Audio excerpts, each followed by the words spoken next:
बिस्मिल्लाहिर्रहमानिर्रहीम। नई बात के साथ मैं हूं फवाद अहमद। नाज़रीन, नए पाकिस्तान की हुकूमत में वज़रा के रंग ढंग भी निराले हैं। अपनी कारकर्दगी का जायजा पेश करने के बजाय आवाम को क्या रिलीफ दिया, आवाम के लिए क्या इकदाम किए, तरक्की का क्या अमल हुआ, इन तमाम चीज़ों का जवाब देने के बजाय दीगर ममालिक से कंपेरिजन पेश किया जा रहा है कि पाकिस्तान के अंदर महंगाई खित्ते के दीगर ममालिक से बेहतर है, कम है।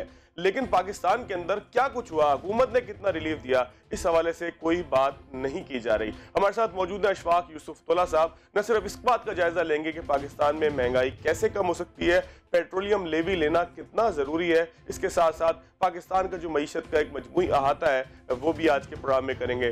तोला साहब, बहुत शुक्रिया आपके वक्त का। तोला साहब, थोड़ा सा पहले सवाल के अंदर तबसरा भी है, अगर आपकी इजाज़त हो। इमरान खान साहब हमें ये फरमाया करते थे कि जब हुकूमतें करप्शन करती हैं तो उस करप्शन की कीमत आवाम को भरना पड़ती है, और करप्शन की कीमत ये होती है कि अशिया खुर्दनोश की कीमतों में इजाफा होता है, पेट्रोल में इजाफा होता है, बिजली के बिलों के अंदर इजाफा होता है। इमरान खान साहब बिजली के बिल जला दिया करते थे ये कह के कि हुकूमत की करप्शन की कीमत मैं क्यों भरूं। ये तमाम चीजें हमने देखी थी, मैंने तबसरा तो यहाँ पर कर लिया। अब सवाल का हिस्सा ये है कि क्या माजी की हुकूमतें जो थी वो कंपेरिजन उनका बनता था दीगर ममालिक से? उस वक्त खित्ते में जो है वो पाकिस्तान महंगा था और अब पाकिस्तान खित्ते में सस्ता हो गया है, लेकिन जो है वो दुनिया के अंदर महंगाई बढ़ गई है। माजी में क्या सूरत हाल थी, थोड़ा उसके साथ अगर कनेक्ट करें मौजूदा सूरत हाल और महंगाई को। बिस्मिल्लाहिर्रहमानिर्रहीम। फवाद, मुझे ये जवाब देने से पहले आप मेरी न्यूज की आर्काइव के साथ निकाल लें, जवाब आपको मिलता है। मसला हमेशा ये होता है कि जब आप हुकूमत में आते हैं तो आपके पास एक वाज़ेह पॉलिसी होती है कि मुल्क को मुझे कैसे रन करना। देखिए, ये सारी कंटिजेंसीज होती है कि चीनी की बढ़ेगी, चीनी की शॉर्टेज होगी, की कीमत बढ़ेगी, ऑयल की कीमत घटेगी। ये सारी कंटिजेंसीज होती हैं जो कि हर वक्त हर हुकूमत को मिलती है। तो ये अगर मैं कहता हूँ कि जी इसकी वजह से मैं फेल हो गया हूँ या मैं काबू नहीं पा रहा या हुकूमतों ने गलत काम किए तो इसका फरियादा मैं भुगत रहा हूँ, मेरा ख्याल ये अच्छी उजर नहीं है। मैं ये समझता हूँ कि माजी में भी अगर आप देखेंगे, जब 2008, 9 और 10 में काफी क्राइसिस आपके आए तो उस वक्त की हुकूमतें भी थी, उन्होंने 15-16 में भी क्राइसिस आए, हुकूमत ने मैनेज किया। इनको तो 3 साल शुरू में बड़े अच्छे नहीं, और उस वक्त अगर ये कुछ फैसले सही से कर लेते तो मैं समझता हूँ आज ये हालत ना हो। मसला ये होता है इनके साथ, क्योंकि तीसरे फाइनेंस मिनिस्टर आए हैं आपके तरीन साहब। अब दो इश्यूज जो पहले थे, असद उमर साहब थे, बड़े अच्छे है, मगर मईशत को वो ना संभाल सके, उन्होंने बड़ा डिले किया कि IMF के पास जाना है, नहीं जाना। अगर आप IMF के पास जाते और एक रेसिपी आप IMF की लेके आते तो उसी रेसिपी पे आपको अमल करना था। और फिर तोला साहब, अपनी तकरीरों की वजह से डिले किया ना उन्होंने ही तो हमें बताया था कि IMF के पास जाने से बेहतर है कि इंसान खुदकुशी कर ले। चूंकि उन्होंने तकरीरें की हुई थी, तकरीरें ताज़ा थी, इसलिए उनका कसूर इतना नहीं है। कसूर उन तकरीरों का है, कसूर उन लोगों का है कि जिनको कहते थे कि तकरीरें करो, कसूर उस तर्ज सियासत का है। आप क्या समझते हैं कि पाकिस्तान में तहरीक इंसाफ की हुकूमत का सबसे बड़ा मुखालिफ उनकी अपनी तकरीरें नहीं है? तो मैं सियासी मामलात पे कमेंट नहीं कर सकता। माशी मामलात पे जो तकरीरें थी उस वक्त आप क्या समझते हैं वो जायज थी? यानी कि उस वक्त हुकूमत वाकई इतनी बुरी थी? मैं उस वक्त भी कहता था, अब भी कहता हूँ, मेरे नजदीक ये देखें, ये उसूल है, ओपोजिशन होती है, उसको हुकूमत में आना होता है, तो वो जाहिर बात है कोई ना कोई तकरीर, कोई ना कोई ऐसा पहलू निकाल देती है जहाँ अवाम, हमारे लिटरेसी रेट इतना बड़ा नहीं, तो लोग फिर जाहिर बात है उनको भी अपने वोट बैंक को देखना पड़ता है, लोगों के जज्बात से खेलने होते हैं। ये अब भी कर रही होंगी, ऑपोजिशन अब कर रही होगी जो पहले ये करते थे, मगर अब किस नहज पे पहुंचती है वो देखना है। जैसे आपने कहा कि खुशी करने वाली बात है, दिल जलाने वाली बात है, तो हम कहें कि सिविल डिसोबीडियंस करो, टैक्स ना पे करो, हवाला हुंडी से पैसे भेजो, तो ये सारी चीजें मेरा ख्याल है चाहे हुकूमत में इंसान हो या ऑपोजिशन में हो। अच्छा तोला साहब, मैं ना आपको थोड़ा सा इंटरप्ट कर रहा हूँ, मैं आपकी बात मुकम्मल आप जरूर कीजिएगा जो आप फिगर्स मुझे बता रहे थे। क्या पाकिस्तान के अंदर सियासतदानों को ये तय नहीं कर लेना चाहिए कि माशी मामलात के ऊपर लोगों को गुमराह करने के बजाय दीगर भी बहुत सारे इश्यूज हैं कि जिसके ऊपर सियासत हो सकती है, दीगर भी बहुत सारे हकूक के मामलात हैं कि जिसके ऊपर बात हो सकती है, गरीब अमीर के हकूक की बात हो सकती है, दीगर चीजों के ऊपर बात हो सकती है।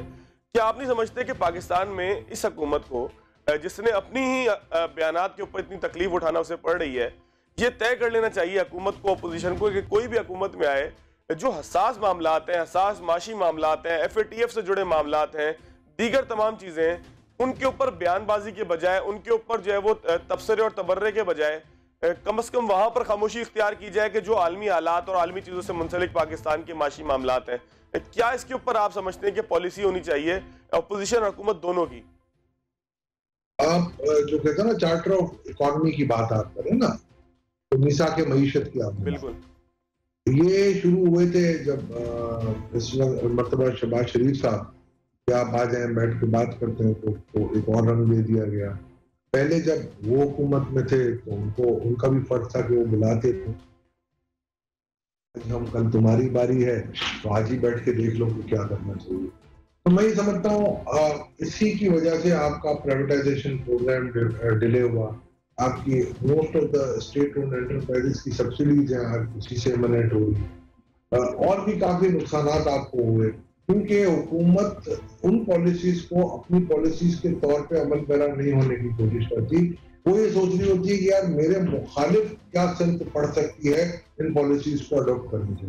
जैसे मैंने आपको कहा शुरू में, अगर वो कड़वी गोली खाते आके और आप 2-3 साल उनकी जो रेसिपी थी उसी के आप मेरा ख्याल है उसके अमल पैरा करते तो शायद आज नताइज कुछ और होते, मगर आपने आधा तीतर आधा बटेल किया, क्योंकि उस वक्त आप ये हिट नहीं ले सकते थे जो आज आप लेना चाहते हैं। देखिए $80 की प्राइस तो आम जाम रही है काफी अरसे तक।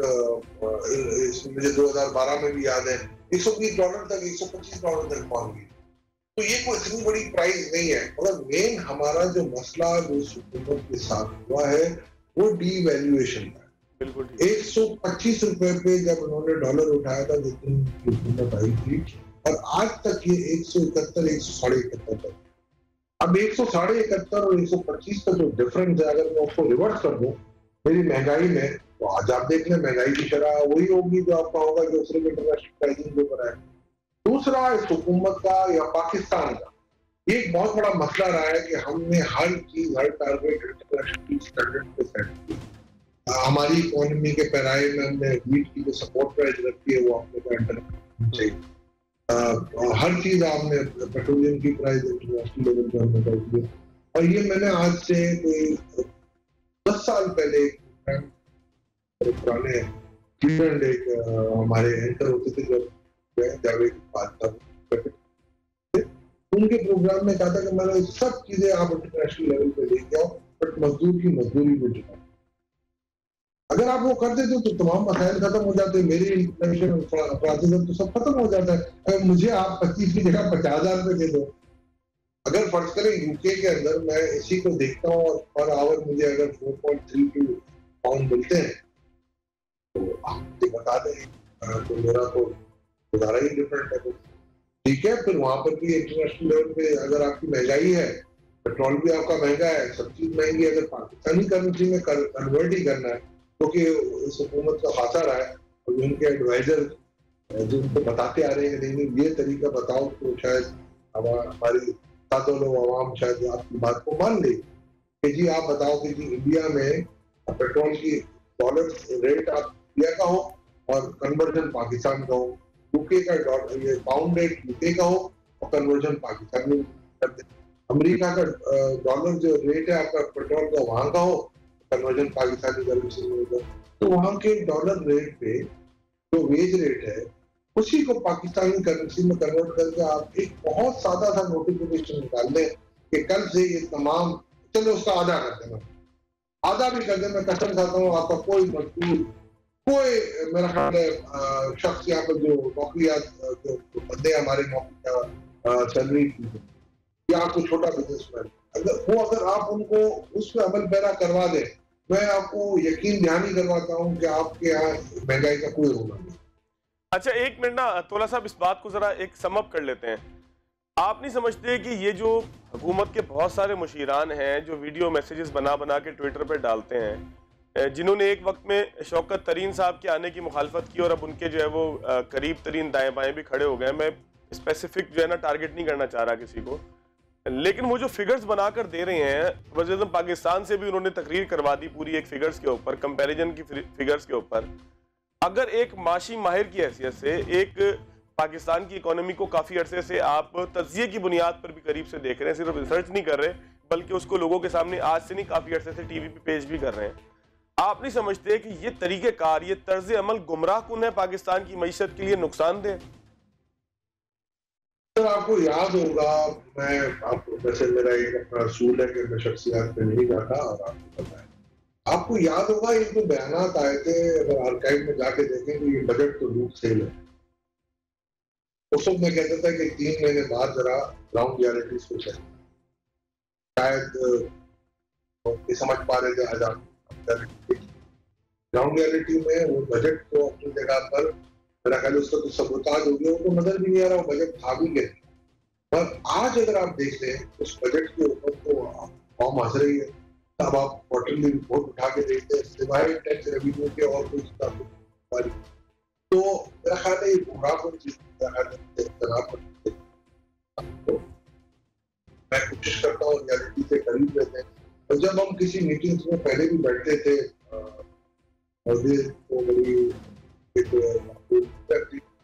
हम तो वहां बैठते हैं या तनख्वाहों पे बैठते हैं जहाँ से ओहदे बांटे जाते हैं, तो ओहदा तो हमारे लिए तो कोई मकसद ही नहीं लगता। और आप जानते हैं साफी हैं, बड़े ओहदे ऑफर पर और ओहदों की जब मैं बात करता हूँ, जिस आवाम के साथ आप रहते हैं ना, तो आवाम के सामने आपको जवाब दो। मैं एक साबिक गवर्नर स्टेट बैंक के थे, नाम नहीं लेना चाहूंगा, उनको मैं देखता था, वो जब पौधे पे थे तो जो आंखें जो थी ना वो बहुत ऊपर। अब वो बैरून मुल्क रहते हैं और पाकिस्तान में उनका बाइकआउट, तो मैं समझता हूँ कि ये अच्छी रविश नहीं है। आप कौन, बल्कि मैं तो मुझे ख्याल है जो मेरे दोस्त हैं जो भी हैं उन पे तो मुझे इतना नहीं हो रहा, मगर मुझे बड़ी बात तो उन्होंने आने से पहले ये कहा था कि मैं वो वज़ीर आज़म अपनी कौम को मैं लूट में रखूंगा और झूठ नहीं बोलूंगा। बिल्कुल बिल्कुल ठीक है, बिल्कुल ठीक है। थोड़ा सा मैं ब्रेक लेता हूँ जी। वो उसी का मैं कहता कि आप इमरान खान साहब को, ऐसे लोगों को मैं समझता हूँ, इमरान खान पाकिस्तान की एक बहुत बड़ी होप थी और है। तो मेरा ख्याल है खान साहब को अब सोचना चाहिए कि क्या वो जो कौम की होप है और इतनी बड़ी होप जो उनसे लगाई गई थी, क्या उन मशीरान की मौजूदगी में या इस काबीना की मौजूदगी में वो कौम के साथ पूरा कर सकते हैं। बिल्कुल ठीक है। थोड़ा सा मैं एक ब्रेक लेता हूँ। आपकी बात में बिल्कुल अच्छी तरह एक थोड़ा सा एक्सप्लेनर उसका देना चाहूंगा कि कुछ लोग सिर्फ इस बुनियाद पे ओहदा संभालने की कोशिश करते हैं कि गुमराह कुन फिगर्स दें कि जो बड़ी मुतासिर कुन लगे, गुमराह कुन फिगर्स दें कि जो बड़ी अच्छी लगे, क्योंकि जब भी आप हकीकत से छुपने की कोशिश करेंगे तो देखने में तो बहुत खूबसूरत लगेगी, लेकिन हकीकत में जब आपके घर पर रोटी नहीं पक सकेगी, किसी गरीब के घर पर रोटी नहीं पक सकेगी, किसी गरीब की मोटरसाइकिल में पेट्रोल नहीं डल सकेगा, तो उस वक्त उन तमाम फिगर्स का किसी ने क्या अचार डालना है कि जो यहाँ पर बड़े खूबसूरत अंदाज में ट्विटर के ऊपर, फेसबुक के ऊपर और हुकूमती मुशीरान की ज़बान के अंदर पेश की जाती है। एक ब्रेक लेते हैं, ब्रेक के बाद तोला साहब की तरफ दोबारा चलेंगे, बात करेंगे पेट्रोलियम लेवी पे।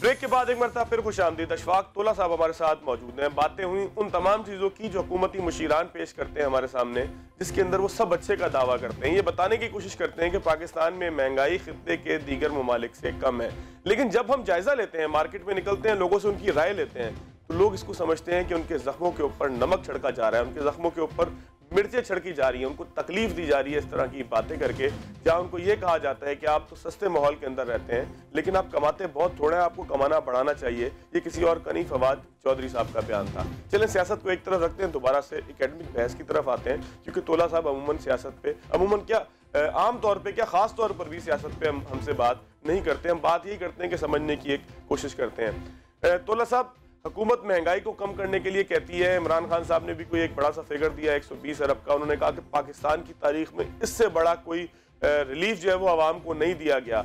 लेकिन जब उसका लोगों ने जायजा लिया तो पता लगा कि जी 350 रुपये फी घराना मिलेंगे, 350 रुपये फी फर्द मिलेंगे, इसी तरह की एक फिगर आ रही है। ये सब्सिडी का तरीक़ेकार, टारगेटेड सब्सिडी का तरीक़ेकार पाकिस्तान जैसे मुल्क के अंदर के जहां डाटा ही किसी चीज का ना हो, पाकिस्तान जैसे मुल्क के अंदर के जहां पर लोग डाटा की कोई अहमियत ना रखते हो, वहां पर ये मुमकिन है कि 350 रुपए भी लोगों को मिल जाएंगे और करप्शन की नजर नहीं होंगे।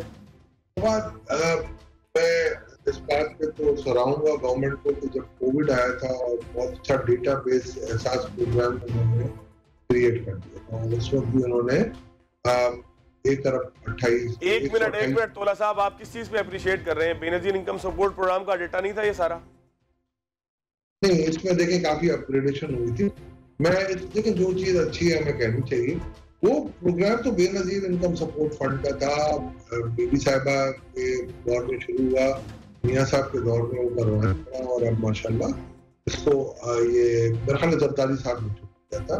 जी, जरदारी साहब अभी जो इससे पहले वाली हुकूमत थी बेनजीर की शहादत के बाद, जो उन्होंने अच्छा काम किया, बेनजीर इनकम सपोर्ट जरदारी साहब के दौर में शुरू हुआ, मियां साहब ने अच्छे तरीके से चलाया और ये भी अच्छी तरीके से लेके जा रहे हैं। मैडम सानिया नशतर सेनेटर बहुत अच्छा काम कर रही है और उन्होंने डेटा को काफी अपग्रेड किया था, मगर अब उन्होंने कुछ कंडीशंस रिलैक्स किए। पहले ये होता था कि अगर जिसके नाम पे मोटरसाइकिल आ जाती थी तो उसको कोविड में उन्होंने रिलीफ नहीं दिया था, अब उन्होंने भी रिलैक्स किया। मगर ये जो अमाउंट ऑफ सब्सिडी है, जैसे आपने भी कहा, 120 अरब रुपए बहुत थोड़े हैं और अगर इसमें सही मानों में इनको सब्सिडी देनी है तो मेरा ख्याल है इसमें कम से कम 300-400 अरब और देने।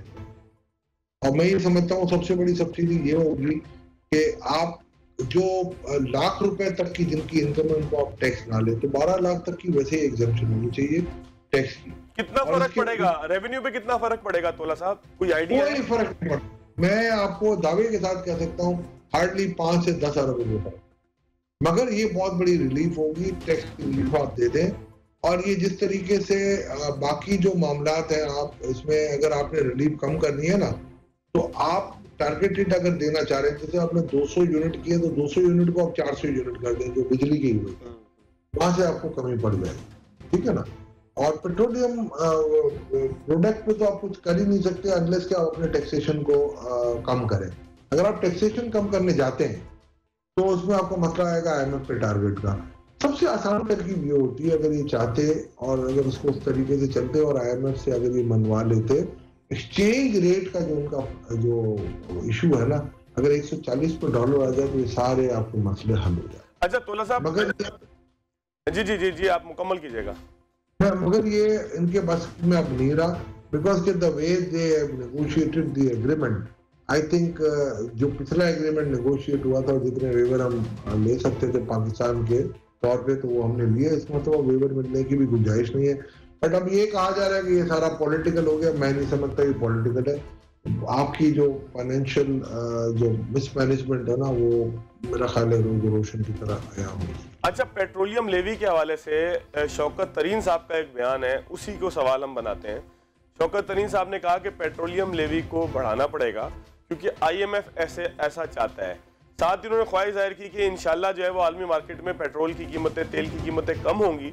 जब कम होंगी तो हम लेवी बढ़ा देंगे और लोगों को रिलीफ देने के बजाय लोगों से जेबों से पैसा निकालेंगे। क्या पेट्रोलियम लेवी का चक्कर है? क्या पिछली हुकूमतों के मुकाबले में टैक्स की शरह कम की गई है पेट्रोल पे? देखिए, पेट्रोल पे मैंने 2012 में उस वक्त वजीर खजाना हमारे मेरे प्यारे दोस्त डॉक्टर अब्दुल हफीज शेख साहब होते थे, मैंने उनको कहा था 1 पर लीटर आप फिक्स कर दीजिए। और हमने ये कहा था, मैं रेवेन्यू एडवाइजरी काउंसिल में उस वक्त होता था, तो मैंने कहा कि आप $100 पर बैरल के ऊपर आप वर्कआउट कर लें और पेट्रोलियम जो आपका है ना सेल्स टैक्स और पेट्रोलियम लेवी उसको आप फिक्स करें, तो आपका जब भी ऊपर नीचे होगा आपके टैक्सेशन के आपके मेजर्स पे इफेक्ट नहीं पड़ेगा। मगर उस वक्त मेरा ख्याल है शायद मेरी बात को नहीं माना गया और हफीज शेख साहब उसको मानते थे, मगर उस वक्त हमारे रेवेन्यू एडवाइजरी काउंसिल के चेयरमैन होते थे डॉक्टर अब्दुल हफीज पाशा साहब, तो उन्होंने कहा no, this is not a good taxation. तो जाहिर बात है पाशा साहब को तो मैं बड़े अदब है उनका और मेरे बड़े भी हैं, मैंने कहा सर अगर आप बेहतर समझते तो नहीं होगा। आज भी मैं ये समझता हूँ कि आज आप एक आप लेके आए स्टैंडर्ड रेट, आप भले $60 पे फिक्स करके ना पेट्रोलियम लेवी और पेट्रोलियम पे सेल्स टैक्स आप फिक्स कर दें, आइंदा के लिए आपको काफी प्रॉब्लम्स खत्म हो जाएंगी आपकी। और अगर बढ़ता है घटता है, IMF के पास भी प्रोजेक्शन है, आपके पास भी एक प्रोजेक्शन है, मेरा ख्याल है डिमांड सप्लाई ऊंची नीची थोड़ी बहुत हो सकती है, बाकी इसमें इतना मसला नहीं आएगा और टारगेट आपके मिलते रहेंगे। अच्छा तोला साहब, जी मुकम्मल कीजिएगा, ये मुकम्मल कीजिएगा बात। पेट्रोलियम लेवी जो है ना वो फेडरल रेवेन्यू में आती है, और बाकी जो दोनों हैं वो आती है, आप बाकी जो सेल्स टैक्स है, FED है, वो आती है अपना डिविजिबल पूल में, कस्टम ड्यूटी में। तो यहाँ पर अगर आप सेल्स टैक्स कम करते हैं तो उसमें आपका 60% जो शेयर सूबों का और गिलगित बल्तिस्तान या कश्मीर का है वो कम हो जाता है, और वो अगर इतने से मैं अगर लेवी बढ़ा दूं तो ये फेडरल गवर्नमेंट के रेवेन्यू में ज्यादा आ जाएगी। तो ये चीजें कुछ बड़ी देखने वाली होती हैं जो हम देखते हैं। मेरा ख्याल है ये IMF को भी इन्होंने जब शुरू में कहा था तो मेरा ख्याल है डॉक्टर वकार मसूद भी थे, डॉक्टर करीम साहब थे और मैं था, और मेरे साथ हमारे ICAP के वाइस प्रेसिडेंट अली लतीफ साहब थे। जब हम अपना बजट देने गए थे उस वक्त भी मैंने इनको कहा था कि मैंने सर ये पेट्रोलियम लेवी या नॉन टैक्स रेवेन्यू मुझे ठीक नहीं लगती कि इतनी ज्यादा होगी। तुमने कहा नहीं अशफाक हम करेंगे, तो अच्छी बात है, फाइनेंस मिनिस्टर। चलें ठीक है तोला साहब, एक ब्रेक लेते हैं। ब्रेक के बाद एक आर्टिकल था आपका द न्यूज़ का, उस आर्टिकल में आपने दूसरी किस्त लिखी थी। पहला जायजा था गालबन मईशत का 2014 से 2020 तक का, और उसके बाद आपने पाकिस्तान की मईशत की डायरेक्शन और उन तमाम चीज़ों के ऊपर बात की थी। एक ब्रेक लेते हैं, ब्रेक के बाद मैं आपके पास आऊँगा तो उसी आर्टिकल के ऊपर बात करूँगा।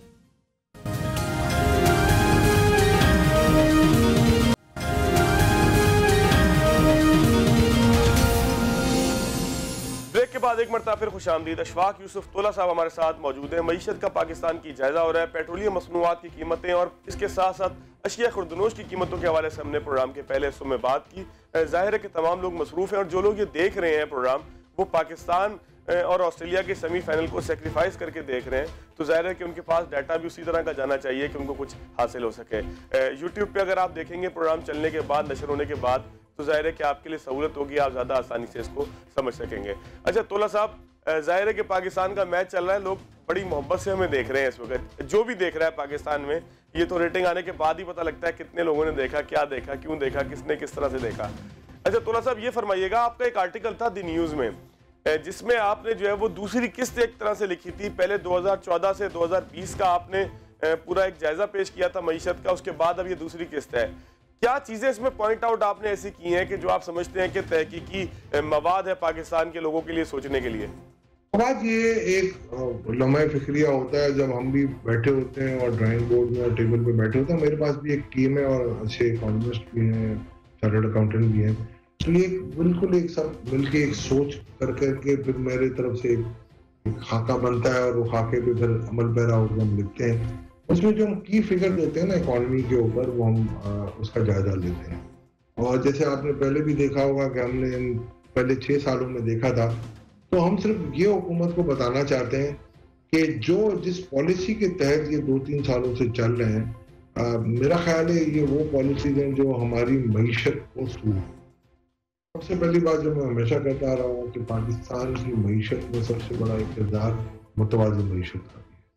हम वो आइडेंटिफाई कर रहे होते हैं इनको कि जी आपकी जो इकोनॉमी के जो प्लान आप लेके चलें और जिस तरीके से वल्नरेबल वे में आप काम करें, जिस तरीके से आपको सपोर्ट मिलती है, आपको हर जगह से सपोर्ट मिलती है।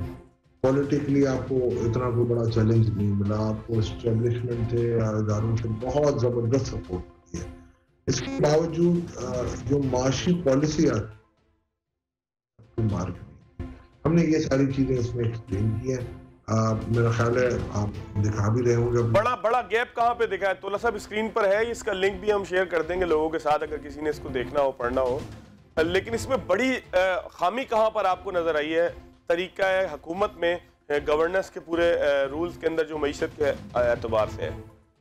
2 चीजों पे जिसकी म्यूजिक के इकोज आज तक हम सुन रहे हैं। एक तो शरह सूद में है और दूसरा आपका डिवैल्यूएशन में। तो ये दो चीजें ऐसी थी जो मैं समझता हूँ कि जिस वक्त पाकिस्तान को सहारा देना चाहिए था मईशत को, और अगर कोई, मेरा ख्याल है अगर अच्छी पॉलिसी रखते हम उसको और शरह सूद में हम कमी कर देते। जिस वक्त मैं 13.25 था, मैं आपके प्रोग्राम में कहता था 7 कर दें। जब कोविड के बाद ये 7 करने लगे तो उस वक्त कोविड की वजह से मुझे लग रहा था 4 होना चाहिए, तो हमने कहा 4 कर दें। तो उस वक्त एक जो बयान आता है कि जी कि एक बीमारी की वजह से हम शरह सूद थोड़ी कम कर सकते हैं, बाद में उनको जब फोर्स किया गया तो 7% पे वो लेके आए। इस तरीके से डिवैल्यूएशन रैम्पेंट, आपने जो डिवैल्यूएशन की जी रीर और नीर को हम फॉलो कर, आज कहाँ गया आपका रीर और नीर? जो आप माजी की हुकूमतों पे इल्जाम लगाते थे कि जी उन्होंने डॉलर मार्केट में पंप इन करके रेट को स्टेबल रखा है, तो आज वही स्टोरी आप पे भी आ गई कि आपने मार्केट में पंप इन किए हैं। नॉट लेस देन मेरा ख्याल तो $6 बिलियन तक पहुंच गई बात। 5.2 बिलियन तो रिपोर्टेड फिगर है।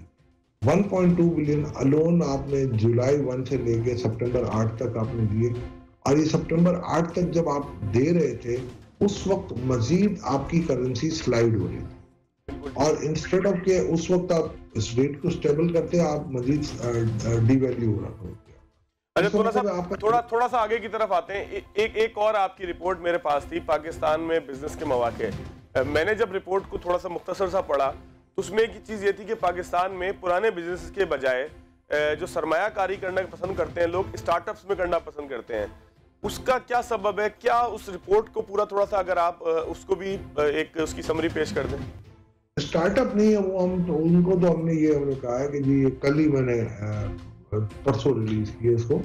ये हम चाह रहे हैं कि लोग जो पाकिस्तान, असल में ये काम बोर्ड ऑफ इन्वेस्टमेंट का होना चाहिए, ministry of finance, ministry of commerce, government of Pakistan का होना चाहिए, जो मैं समझ रहा था मिसिंग है। तो ठीक है, हम भी पाकिस्तानी हैं, तो हमने, हमारी टीम ने एक पूरी इसको कंपाइल की है, हाउ टू डू बिजनेस और compendious study of doing business in Pakistan. उसमें हमने वेरियस चीज़ों को कंसिडर किया है, और लॉ, टैक्स लॉस के ऊपर, कंपनी लॉ के ऊपर, कुछ जगहों पे एक्सचेंज रेगुलेशन, ये सब चीज़ों को हमने इनको आइडेंटिफाई किया है ताकि जो भी नया इन्वेस्टर आना चाहे उसके लिए एक आसानी पैदा हो। अच्छा तोला साहब, एक आखिरी सवाल है, बिल्कुल वक्त बिल्कुल मुख्तसर सा रह गया, आपसे मुताल्लिक है, आपसे मुताल्लिक से मुराद टैक्स से मुताल्लिक है। वो ये है कि एफबीआर ने एक चीज़ के ऊपर मुझे खींचातानी की वजह समझ में नहीं आ रही, कौन उसका मुतालबा करता है, कौन उसको जो है वो ख़त्म करवाना चाहता है, कौन रखना चाहता है, थोड़ा सा वजाहत कीजिएगा। एक इख्तियार है एफबीआर का, जो एफबीआर चेयरमैन के पास है, कि किसी भी टैक्स पेयर के अकाउंट को जो है वो मुंजमद कर दिया जाए, उसमें से रिकवरी कर ली जाए। ये इख्तियार ख़त्म कर दिया गया था, सुना ही है कि फिर बहाल हो गया। इस इख्तियार के अंदर आखिर मामला क्या है, ये ख़त्म और बहाल करने के अंदर सारा? नहीं, कोई खत्म नहीं हुआ था। एक मेरा ख्याल है एक इंस्ट्रक्शंस थी कि जब भी आप किसी के भी अकाउंट को मुंजमद करेंगे तो आपने उसको 24 घंटे का नोटिस देना। मेरा ख्याल है उसमें वो कानून का हिस्सा नहीं था करना। उसमें आपके सेक्शन 140 बिल्कुल वाज़ेह है, वो बैंकों के अकाउंट की मुंजमद की बात होती है। सेक्शन 140 ये कहता है कि अगर मुझे टैक्स देना है और फवाद साहब को, टैक्स अथॉरिटी को पता चले कि तुला साहब के पैसे फवाद साहब ने कुछ देने, तो आपको भी नोटिस आ सकता है। इवन एक कोर्ट को, ट्रिब्यूनल को, किसी अथॉरिटी को भी जा सकता है कि जी तुला साहब को आपको पैसे देने हैं, उनको मत दीजिएगा, ये हमारी रिकवरी है। ठीक है जी, बैंकों को भी लिख सकते हैं। देखिए कानून में पूरी अमलदारी का पूरा एक प्रोसेस है। 30 दिन का नोटिस आपने देना है। हाँ, ये अलग बात है 30 दिन का नोटिस नहीं दिया जाता था, और उस वक्त मेरा ख्याल है शफकत जैदी साहब ने इसी वजह से ये किया था कि चलो एक और कॉन्फिडेंस बिल्डिंग मेजर हम दे दें। मगर मैं समझता हूँ कानून का कभी वो हिस्सा नहीं बना था, ये अच्छी चीज थी। मगर मेरा ख्याल है जिस शख्स ने 30 दिन में अपने पैसे नहीं निकलवाने, 31वें दिन क्या कर पाएगा। तो मेरा ख्याल है इससे कोई इतना बड़ा इम्पैक्ट नहीं। और मैं समझता हूँ पाकिस्तान की तारीख में जो सबसे बड़ा फ्रीजिंग हुई है, वो भी मैं आपको बड़े वसूख के साथ कह सकता हूँ कि वो एफबीआर ने इंतजार किया कमिश्नर अपील के ऑर्डर के बाद, ट्रिब्यूनल के ऑर्डर के बाद, हाई कोर्ट ने जब स्टे नहीं दिया फिर जाके उन्होंने ठीक है। देखिए एफबीआर इस इख्तियार को इस्तेमाल करने के अंदर कोई अंधाधुंध ताकत का इस्तेमाल नहीं करता, बहरहाल बड़ा नहीं करते हैं। मैं ये कहता हूँ ताली दो हाथ से रहती है। मगर एफबीआर को रिस्ट्रेन किया गया और एक सर्कुलर और निकाला गया चेयरमैन की तरफ से या एफबीआर की तरफ से कि 30 दिन का नोटिस आपने पहले पूरा करना है, इसके बाद कोई भी एक्शन नहीं। बहुत बहुत शुक्रिया तोला साहब, बहुत शुक्रिया, आपने तमाम तफसीलात के साथ पाकिस्तान की मईशत को जो इस वक्त सूरत हाल है उसका एक जायजा पेश किया नाजरीन की नजर। नाज़रीन, आज के प्रोग्राम से इतना ही, अगले प्रोग्राम तक याद दीजिए।